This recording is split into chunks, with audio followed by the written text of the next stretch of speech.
Welcome to iDream media. So అసలు మనిషి ఆయుష్ ఎంత? సో 100 ఏళ్ళు ఆరోగ్యంగా బ్రతకాలంటే అసలు ఏం చేయాలి? వివరాలు తెలుసుకుందాం. ఈరోజు మనతో పాటు ఉన్నారు ప్రకృతి వనం ప్రసాద్ గారు. సార్ నమస్తే. నమస్తే. జనరల్గానే అసలు మనిషి ఆయుష్ ఎంత అండి? యాక్చువల్గా మనిషి ఫస్ట్ పర్పస్ ఉండాలి కదా, నేను బతకల్లా అని. చాలామంది 20-30 ఏళ్ళు చోటుకి బతుకు వేస్ట్ అనుకుంటూ ఉంటారు కదా, ఎందుకు 100 ఏళ్ళు బతకల్లా అనేది ప్రతి ఒక్కరికి అది పెద్ద మిస్టేక్. ఇది అబ్బా ఏం పర్పస్సే లేదు. ఎందుకంటే అన్నీ ఏదో పరిగెత్తూ ఉంటారు, 100 కోట్లు చేస్తూ ఉంటారు, ఇష్టం లేని పని చేస్తూ ఉంటారు, డబ్బులు వచ్చి పడతా ఉంటాయి, దాన్ని ఎట్లా ఖర్చు పెట్టాలో తెలియదు, ఆ పర్పస్లెస్గా ఉంటారు. అందుకే 100 ఏళ్ళు ఎందుకు బతకల్లా అనేది ప్రతి ఒక్కరికి క్వశ్చన్ వస్తూ ఉంది. కోర్స్ మనం బతకలేంటే అది కాదు, బట్ ఆటో సజెషన్ ఇచ్చుకుంటూ ఉంటారు వాళ్ళే, ఇంక ముద్రాడైనా జీవితం 60 ఏళ్ళకి చాలు ఇంకా అని. మనిషి ఓకే, ఇప్పుడు మనం ముందు ఎట్లా బతుకుతో తెలియదు కానీ అట్లీస్ట్ మనం గత 100 ఏళ్ళుగా చూస్తే 100 ఏళ్ళు బతికిన వాళ్ళు ఈ లోపల నేను కర్నూలు జిల్లాలో క్లోజ్గా ఉండేవాళ్ళు చూసిన. 100 ఏళ్ళు మా ఫాదరు ఇంకా పొద్దున్నే పోయి చెట్లకు నీళ్ళు పడతాడు, మధ్యాహ్నం కొంచెం పట్టుకుంటాడు, సాయంత్రం పోయి గిక్కలకి అడ్డి తిప్పుతాడు, ఏదో చెప్తాడు ఆయన. వాళ్ళ అమ్మకి 85-90. ఇద్దరు మేడ్ ఫర్నిచర్ బాగుంటారు, పల్లెల్లోనే ఉంటారు. దానికి ఏంటి 100 ఏళ్ళు అనేది అందుకని చెప్పినారు. 100 ఏళ్ళు అంటే ఓకే, ఇంకా బోనస్ కూడా బతికినారు ముందు. ఆఫ్ కోర్స్ ఇన్ఫాక్ట్ డెత్స్ మొదలుకొని మనకి బర్త్ రేటు అవన్నీ ముందు ఎక్కువ చనిపోయేది, ఈ లైఫ్ ఎక్స్పెక్టెన్సీ అవన్నీ తక్కువ ఎందుకునేదంటే ఎక్కువ మంది చనిపోయేవాళ్ళు. 10 మంది కంటే 3 చనిపోయేవాళ్ళు ఫర్ వేరియస్ రీజన్స్, మాల్ న్యూట్రిషనా లేదు డెలివరీ ప్రాబ్లమ్సా ఇట్లంతా పోయేవాళ్ళు. కాబట్టి లైఫ్ ఎక్స్పెక్టెన్సీ అప్పుడు తక్కువ ఉంది, 36 ఏళ్ళు ఉంది. యుద్ధాల్లో చనిపోయేవాళ్ళు, కరువు ప్లేగులు గెలరాలు వస్తే చచ్చిపోయేవాళ్ళు. సో ఇప్పుడు 60 ఏళ్ళు అంటే అమ్మ 60 ఏళ్ళు మాత్రలు వేసుకోకుండా బతికినాడంటే వాడు పెద్ద ఇదని కదా. సో 100 ఏళ్ళు ఈజీగా బతకాలంటే ఫస్ట్ వాడి చేతిలో లేదు, వాళ్ళ అమ్మ చేతిలో ఉంది.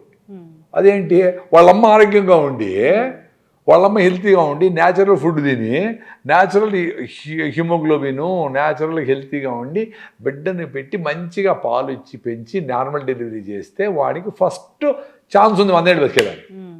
సో నెక్స్ట్ వాడికి బర్త్డేలు కాడి నుంచి మొదలుపెట్టి వాడికి వెల్లుడ్ చేసి కేకులు అవి చేతారము ఇంట్లో పెట్టేసి ఏసీలో పెట్టి చిన్నగా వాట్ ఈజ్ నాట్ న్యాచురల్ అది న్యాచురల్ స్టేజ్కి వచ్చేసినాం మనం అందరూ కూడా. బర్త్డే కేక్ చేస్తే ఏముంటుంది, ఏమో రోజు చిప్స్ తింటే ఏమవుతుంది, కూల్ డ్రింక్ తాగితే అందరూ తాగుతుంటారు కదా, కాఫీలు ఏమవుతుంది, టూత్పేస్ట్ ఏమవుతుంది. సో ఏవి మనకు డ్యామేజ్ చేస్తాయో న్యాచురల్. మనమందరూ ఒక 70 ట్రిలియన్ సెల్స్ ఉంటే మన బాడీలో 500 ట్రిలియన్ బ్యాక్టీరియాతో బతుకుతా ఉంటాం. ఆ బ్యాక్టీరియా ఏమి మనం చచ్చిపోతే అవి చచ్చిపోతాయని వాడికి తెలుసు. They are so intelligent. అదే పెద్ద సైన్స్ ఇప్పుడు మొత్తం అంతా దాని మీద చేస్తాం రీసెర్చ్ అంతా. సో అవి మనం బతికించేదానికి కష్టపడి మనం వేసే చెత్తను కూడా మార్చి ఏదో చేసి డ్యామేజ్ తక్కువ చేసి మళ్ళీ ఉండే ఆర్గాన్స్ అన్ని దాన్ని రిపేర్ చేసుకొని ఇన్ని చేసి మనం బతికించాలని ట్రై చేస్తూ ఉన్నాయి. కానీ మనము ఎప్పుడు చచ్చిపోతామా అని ఉన్నాము, సైకలాజికల్గా ఫిజికల్గా ఇవన్నీ చూస్తూనే ఉన్నాం మనం. సో ఈ ఫస్ట్ మనం చేసే పని పర్పస్, మనం చేసే పని మీద గౌరవము నమ్మకుడు ఎక్కువ రోజులు బతక. నాకు ఎన్నేళ్ళైనా బతకాల, మా ఇంట్లో అందరూ చచ్చిపోయినా నాకు బతికి చాలా పనులు ఉన్నాయి, చేయాలనిపిస్తుంది నాకు బేసికలీ. సో మనము నేచర్ దగ్గరకుంటే అది పాసిబుల్. మనము ఇప్పుడు నేను మాట్లాడుతూ ఉన్నాను, నేనేం ఎక్స్పెక్ట్ చేయలే, ఇక్కడ నా యూట్యూబ్లో కూడా లేదు. నేను నేను నేను నేను ఎన్ని వ్యూస్ పోతాయి, ఇది మీ బాధ, అది నా బాధే కాదు అది. సో మన రాగిసేవ తాగి అసిడిటీ పోయింది, లిగమెంట్ టేర్స్ అన్ని ఎక్సర్సైజ్ చేసుకుంటే పోయినాయి. మహానుభావులు డాక్టర్లు అందరూ మనకు అద్భుతంగా అడ్వర్టైజ్ ఇచ్చినారు. నాకుండే సిరింగోమీలియా, లిగమెంట్ టేర్లు, పల్మనరీ ఎంబాలిజము, భయంకరమైన ప్రాబ్లమ్స్ అన్నీ నేచర్ దగ్గర ఉండిపోయినాయి. అవసరమైనప్పుడు సడన్గా అవసరమైతే మెడికల్ ఎయిడ్ తీసుకున్నాయి 30 ఏళ్లలో. ఆర్గానిక్ ఫార్మింగ్ చేస్తూ ఉండము, దేశీ ఆవులు ఉన్నాయి, మంచిగా మా ఫుడ్ తింటూ ఉండము, హెల్తీగా ఉండము. పొద్దున్న నుంచి ఏం తినలా, ఫుల్గా ఇది మూడో ఛానల్ వచ్చినాం, అయినా హెల్తీగానే ఉండము. ఇప్పుడు రాత్రి సో రేపు పొద్దున్న 25 మంది ప్రకృతిలో బుక్ చేసుకున్నారు, వచ్చినారు. వాళ్ళందరూ కొండలు ఎక్కిస్తూ ఉంటారు. మళ్ళీ 5వ తేదీ యుగాండాకు పోతాడు, అక్కడ వ్యవసాయం మొదలు పెట్టాం. సో ఇన్ని పనులు చేయగలుగుతా ఉంటే నేచర్ ఎంత ఫ్రెండ్లీగా నా స్ట్రెంగ్త్ అది. So get connected to nature, it will take care of you. నువ్వేం చేయాలా, ఎట్లా స్ట్రెంగ్త్ వచ్చేది, నువ్వు పరిగెత్తాలన్నా, ఎప్పుడు రెస్ట్ తీసుకోవాలా, ఎవరితో ఫ్రెండ్షిప్లో ఉండాలా, జాగ్రత్తగా ఎట్లా ఉండాలా. సో ఎంత ఇంటెలిజెంట్గానో కొన్నిసార్లు మనకు డ్యామేజ్ జరుగుతుంది ఎవరితోనో. ఇప్పుడు చాలామంది మనం బెస్ట్ అనుకొని ఫ్రెండ్షిప్ చేస్తాము, ఏదో మోసం చేసి ఉంటాడు ఒకటి, రెండోది ఫెయిల్ కూడా అయింటాడు. సో ఆ ఫెయిల్ అయ్యేదానికి మన అసెస్మెంట్ కరెక్టా రాంగా, లేదు వాడి ఎఫిషియన్సీ తక్కువ అనేది కూడా క్వశ్చన్ చేసుకోవచ్చు. సో ఆఫ్ లేట్ మనము గ్రో అయ్యే కొద్దికి అది తగ్గి 10 అటెంప్ట్స్ చేస్తే 1-2 ఫెయిల్ అయితే ఓకే, 10లో 9 ఫెయిల్ అయితే ఆ సిచ్యుయేషన్ నుంచి బయటపడి మన జర్నీ స్టార్ట్ అవుతా అంటే బాగుంటుంది. ఇప్పుడు బాగా క్లోజ్ మా బావమరుదులతో వీళ్ళతో చేద్దాము, ఇది చేద్దాము, చెల్లెళ్ళు అక్క చెల్లెళ్ళు చేద్దాము అనుకునేది కాదు. ఎఫిషియెంట్ పీపుల్తో ఫ్రెండ్షిప్ చేయాలి, ఎఫిషియెంట్ పీపుల్తో బిజినెస్ చేయాలి, ఎఫిషియెంట్ పీపుల్తో కాన్వర్జేషన్ చేయాలి, ఎఫిషియెంట్ పీపుల్తో కలిసి వాకింగ్ చేయాలా, జర్నీ చేయాలా, డిస్కషన్ చేయాలా. అట్లా like minded people, good thoughts ఇట్లా ఉండడంతో మనకు చాలా తెలుస్తాయి. ఇప్పుడు మీరు ఇంటర్వ్యూ చేస్తూ ఉంటారు, చాలామంది చేస్తారు, చాలా విషయాలు అవునా నిజమా అని మీకు అర్థమవుతూ ఉంటుంది.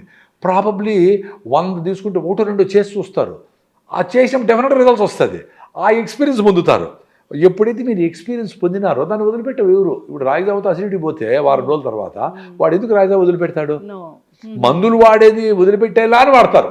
ఎవరైనా కానీ మందు ఆపేది ఎందుకు, దాని సైడ్ ఎఫెక్ట్స్ మంచిది కాదు, డబ్బులు ఎక్స్పెన్సివ్, ఎందుకు తినాలా అనే క్వశ్చన్తో వేసుకుంటూ ఉంటాడు మందులు. ఎవరేమి ఇష్టంగా ఏమి వేసుకోరు మందులు, ఏమి ఎప్పుడెప్పుడు వదిలేద్దామని ఉంటారు. సో వదిలేదానికి ఆల్టర్నేటివ్ కనబడాలి కదా. ఇప్పుడు షుగర్ వచ్చినట్టుగా మిల్లెట్స్ తింటే వాడికి గీకింగ్లో చిన్నగా స్లోగా సస్టైనిటీస్ ఆఫ్ గ్లూకోజ్ వస్తుంది, ఫైబర్ ఉంటుంది కాబట్టి అని హుషారుగా ఉంటాడు, తినాలనిపించదు ఎక్కువగా, ఇవన్నీ బరువు తగ్గుతాడు, అలర్ట్గా ఉంటాడు, నిద్ర బాగుపడి అన్నీ జరుగుతాయి. అరే అవునా, అరే నేను ఎంత ఈజీగా వచ్చిందా నాకు మిల్లెట్స్ షిఫ్ట్ అయిన దానికి అని వాడు ఎక్స్పీరియన్స్ పొందుతాడు. ఇప్పుడు మనం ఎంత అరిచేర్చి గీ పెట్టి చెప్పినా బాగుంది అనుకుంటాడు, కానీ ఎంతమంది చేస్తారు 100 మందిలో?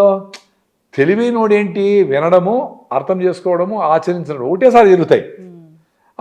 యావరేజ్గా ఉండేవాడు వింటాడు, అర్థం చేసుకుంటాడు, ఆచరించాలంటే ఫెయిల్ అవుతాడు.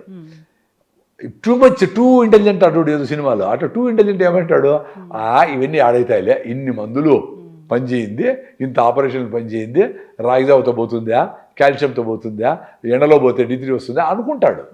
వాళ్ళకేం చేయలేము. సో ఇప్పుడు అట్లీస్ట్ ఇన్ని యూట్యూబ్ ఛానళ్ళు వచ్చి మంచిని చెడ్డను కలబోసి రంగరించి వ్యక్తి జనాలు మేము తోస్తూ ఉంటారు కాబట్టి దాంట్లో ఏది ట్రూత్ అది ట్రై చేసేట్లుగా ఉందా లేదా. ట్రూత్ అయినా ఇప్పుడు ట్రూత్ అయినా ట్రై చేసేట్లుగా ఉండాలి కదా. ఇప్పుడు మీరు అన్నారు సార్, ఇప్పుడు ఎసిడిటీ రాగి జావ తాగితే తగ్గిపోతుందని, కానీ డాక్టర్లు దాన్ని ఒప్పుకోరుగా.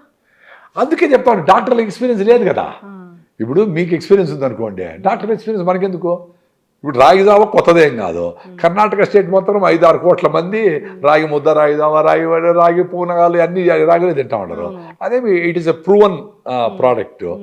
వారం రోజులు పొద్దున్నే రాగి పిండి నీళ్ళలో వేసి కలిపేసి లిక్విడ్ని వేడి నీళ్ళలో పోసి తిప్పుతా ఉంటే రాగిజావ రెడీ అవుతుంది. చల్లగా చేసుకొని గుట్టక్కని తాగేసి 3 గ్లాసులు వారము. మీకేం అట్లా ఎక్స్పీరియన్స్ అయినోడు నాకు ఫీడ్బ్యాక్ ఇస్తూ ఉంటారు కాబట్టినే వాళ్ళు ఇచ్చే ఫీడ్బ్యాక్ నాకు సంబంధమే లేదు.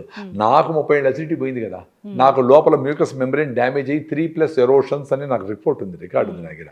అంటే లోపల డ్యామేజ్ అయినాయి, పుళ్ళు పడినాయి. మనకి ఎట్టయితే పడినప్పుడు చర్మం గీసుకొని పోతుందో అట్లా లోపల ఉన్నాయి కాబట్టి మంట, నొప్పి, బాధ ఇవన్నీ ఇష్యూస్ ఉన్నాయి. అవన్నీ పోయి ఎంత పోయి ఇప్పుడు ఉపవాసం ఎవ్రీ 2 hours తింటానే ఉండాలన్నారు డాక్టర్లు. మరి ఏ బుక్లో రాగిజావ తాగితే మ్యూకస్ మెంబ్రెయిన్ లేదు కదా. అవును, ఇప్పుడు బుక్లో ఉందే పాటించాలనేది రూల్. అసలు ఇప్పుడు జ్వరం వచ్చింది, డాక్టర్ దగ్గరికే వెళ్ళాలి, డాక్టర్ ఇచ్చిన టాబ్లెటే వేసుకోవాలి. అట్లని తడిబట్టితో తుడుచుకొని ఇంట్లో ఉన్నామా అంటే అది ప్రోటోకాల్లో లేదు, అట్లా కాదు, అసలు అది వైద్యం కాదు అంటారు. ఇప్పుడు డాక్టర్లు చెప్పింది తప్పని అనలేము, మీరు చెప్పేది తప్పని అనలేము, లాట్ ఆఫ్ కన్ఫ్యూజన్ ఉంది. ఇప్పుడు డాక్టర్లకు అందరికీ వాళ్ళ ఎడ్యుకేషన్లో ప్రివెంటివ్ మెడిసిన్ ఉంది. అంటే జబ్బు రాకుండా ఏం చేయాలా, లైఫ్ స్టైలు, యోగా, ప్రాణాయామ, పొద్దున వెళ్ళా, రాత్రి రెడీ పడుకోవాలా, నువ్వు ఫ్రెష్గా గాలి వచ్చే దగ్గర ఉండాలా, ఆన్లైన్ వాటర్ తాగాల, నది నీళ్ళు వేడి చేసుకొని తాగాల, ఆర్గానిక్ ఫుడ్ తినాలా, ఇవన్నీ చెప్తారు కదా. చెప్పే టైం ఉందో లేదో నాకు డాక్టర్లు తెలియదు, వినే ఓపిక ఉండే జనాలు ఉండాలి నాకు తెలియదు, కానీ ఇట్స్ ఎ ఫ్యాక్ట్. అది అటు ఎడ్యుకేట్ చేయాల్సిన బాధ్యత డాక్టర్లకు ఉంది, సొసైటీకి ఉంది, ఇంట్లో పెద్దలకి ఉంది, టీచర్లకు ఉంది. అవును, మీలాంటి పెద్దలు, మీలాంటి ఎక్స్పీరియన్స్ అయిన వాళ్ళు ఇలా మిల్లెట్స్ గురించి చెప్పినా లేదా రకరకాల డైట్ల గురించి చెప్పినా without scientific reason how should they are telling అని చెప్తున్నారు. ఇప్పుడు సైంటిఫిక్ రీజనే కదా, హై ఫైబర్ ఉండేది సైంటిఫిక్ రీజనే. కూరల్లో, సామాన్లో హై ఫైబర్ తినేది చాలా మంచిది అని బాగా సైంటిఫిక్ రీసెర్చ్ చేసిన అమెరికా చెప్తా ఉంది. దాన్ని ఫైబర్ ట్యాబ్లెట్లు వేసుకుంటూ ఉంటారు వాళ్ళు. మన ఫుడ్లోనే ఫైబర్ ఉంటే దాన్నే ఎంజాయ్ చేస్తా, దాన్ని బిసిబెడ బాతో ఉప్మా, పొంగల్ చేసుకొని జల్సాగా తినేసి ఫైబర్ ఫుడ్ తినచ్చు కదా. సపరేట్గా ఫైబర్ ట్యాబ్లెట్లు ఎందుకు వేసుకోవాలా, సపరేట్గా కుర్కుమిన్ ఎందుకు వేసుకోవాలా, పసుపు తింటా ఉంటే సరిపోయి కదా, క్యాన్సర్ రాకుండా ఉంటుంది కదా. సో అట్లా మన లైఫ్ స్టైల్లోనే మిరియాలు, ఇది జీలకర్ర, అవి అన్నీ వేసుకొని యాలకలు గిలకలు వేసుకుంటే ఆరోగ్యంగా ఉంటారు. ఆ సర్కేడియన్ పద్ధతిని ఫాలో అయ్యి పొద్దున్నే లేచి సాయంత్రం మళ్ళీ పడుకొని బాగా యాక్టివ్గా ఉండి అన్ని పనుల్లో ఇన్వాల్వ్ అయ్యి ఒక సహాయం చేసి నువ్వు కూడా హ్యాపీగా ఉండి అందరితో కలిసి ఉండి అట్లుంటే అందరూ సైకలాజికల్గా ఫిజికల్గా బాగుంటారు అనేది ప్రూవన్ కదా. దానికి ఏం బుక్కుల్లో చదివి ఇంత పెద్ద బుక్ చదివి అర్థం చేసుకొని నువ్వు అందరికీ హెల్ప్ చేస్తే బాగుంటావు సైకలాజికల్ అనేది ఎందుకు, నువ్వు హెల్ప్ చేయి, నీకు 10 రూపాయలు రూపాయి నువ్వు ఎవరో పోతాను రా ఆమె ఎందుకంటే మీ కుక్క అరుస్తూ ఉంది, దానికి ఎత్తుకుపోయి అంత భోజనం పెట్టు. ఎండాకాలం ఉంది, ఎక్కువ వేసవికాలం ఉంది, పక్షులకి ఒక చిన్నగా ఇరిగిపోయింది ఫ్రీగా తీసుకొచ్చి అంత మట్టి డొప్పిలో నీళ్లు పోసి పెట్టు. వాటికేం ఖర్చు కాదు కదా, నీకు సంతోషం రావాలని నేను చేసేది కాదు, అరే అవి కూడా ఉన్నాయి అని చేద్దామని ఫీలింగ్ ఉంటే నువ్వు చేయకపోయినా పర్వాలే. అది నాకు హ్యాపీనెస్ కోసం సిగరెట్ తాగితే మందు తాగితే చెట్టు నేను ఏదో జనాలకి మంచి చేసి నేను హ్యాపీగా ఉండాలంటే అది కుదరదు. అందుకే జనాలందరూ ఇప్పుడు పోయేసి ఓల్డేజ్ వెళ్ళి ఫోటోలు వేసుకుంటూ ఉంటారు, పేపర్లో వచ్చేది. అవును సార్, నాకు కూడా చాలాసార్లు అడగాలనిపించింది.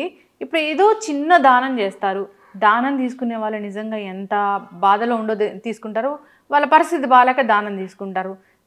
దానాన్ని నువ్వు ఇచ్చిన బిస్కెట్ను, నువ్వు ఇచ్చిన వాటర్ బాటిల్ను నువ్వు ఒక యూట్యూబ్ ఛానల్లోనూ ఇన్స్టాగ్రామ్లోనూ పెట్టుకొని నీ పబ్లిసిటీ కోసం వాళ్ళని ఎందుకు వాడుకుంటున్నావు? అందుకే హ్యాపీగా లేరు వీళ్ళు. ఇంత దానం చేసేవాళ్ళు ఇంత చేసేవాళ్ళు కూడా హ్యాపీగా లేరు. అదే గుప్త దానం చేసేవాళ్ళు హ్యాపీగా ఉంటారు. పొద్దున్నే 4 గంటలకు పోయేసి చలి కొనుక్కొని ఉంటారు, వాళ్ళకు 100 బెడ్షీట్ తీసుకుపోయి మా ఫ్రెండ్ ఆయన భార్య ఎదురు పోయేసి వాళ్ళ బర్త్డే రోజు లేదా పోయి అందరు కప్పేసి వచ్చేస్తారు, అంతే ఫినిష్.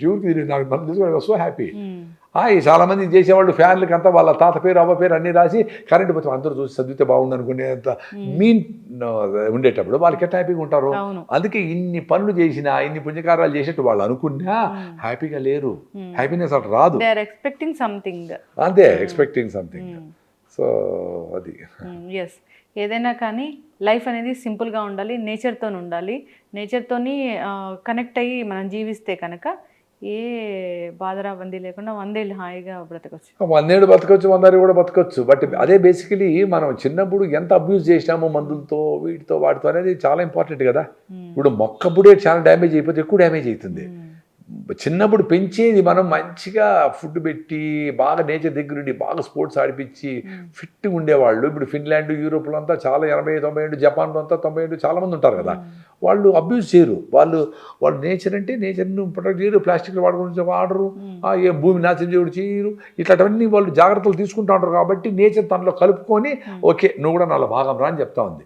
మనము మనుషులు మనం వేరే, నేచర్ వేరే, క్లీన్లీనెస్ మన ఇల్లు వేరే, ఇల్లు వరకే, రోడ్డు వేరే, పొల్యూషన్ మన ఇంట్లో పెట్టుకొని ఇది మంచి ఆక్సిజన్ ఇస్తుంది అంటారు. ఒరే నీకు ఆక్సిజన్ నీ చెట్టు ఇచ్చేది, నీ మొక్క ఇచ్చేది అంతా, నువ్వు మొత్తము 100,000 బస్సులు వాడేసి మొత్తం అంతా పొగేసి పెట్టేసి మొత్తం చెట్లన్నీ కొట్టేసి సిటీని 100 కిలోమీటర్లు ఎక్స్పాండ్ చేసి అక్కడ చెట్లు లేకుండా చేసి నీ ఒక్క మొక్క పెడితే ఏమవుతుంది? అందుకే సర్వజన సుఖినో భవంతు అంటే అందరూ బాగుంటారు చూడు, దాంట్లో నువ్వు బాగుంటావు, నీ ఆలోచనలు బాగుంటే దాంట్లో నువ్వు ఉంటావు. నువ్వు చేసే పనులకు నీకు రెస్పెక్ట్ ఉంటే మళ్ళీ ఎవరిదన్నా రెస్పెక్ట్ చేయొచ్చు, ఎవరన్నా రెస్పెక్ట్ ఇచ్చేదని నీకు సంబంధమే లేదు. నీవు ఫస్ట్ నీ చేసేవాడు నీకు రెస్పెక్ట్ ఉండాలి కదా, అది ఇంపార్టెంట్. అందరూ అది అర్థం చేసుకోవాలి. ఖచ్చితంగా సార్, నిజంగా సింపుల్ లివింగ్ అనేది చాలా మంచిది. నేచర్తో కనెక్ట్ అయ్యి జీవించాలి, ప్రతిదానికి మందులు వాడాల్సిన పని లేదు, న్యాచురల్ వేస్ ఉన్నాయి తగ్గించుకోవడానికి. సో ఈ విధంగా బ్రతకాలి, నిండు 100 ఏళ్ళు హాయిగా బ్రతకాలని కోరుకున్నాం సార్. చాలా చక్కటి ఇన్ఫర్మేషన్ అండి, ధన్యవాదాలు.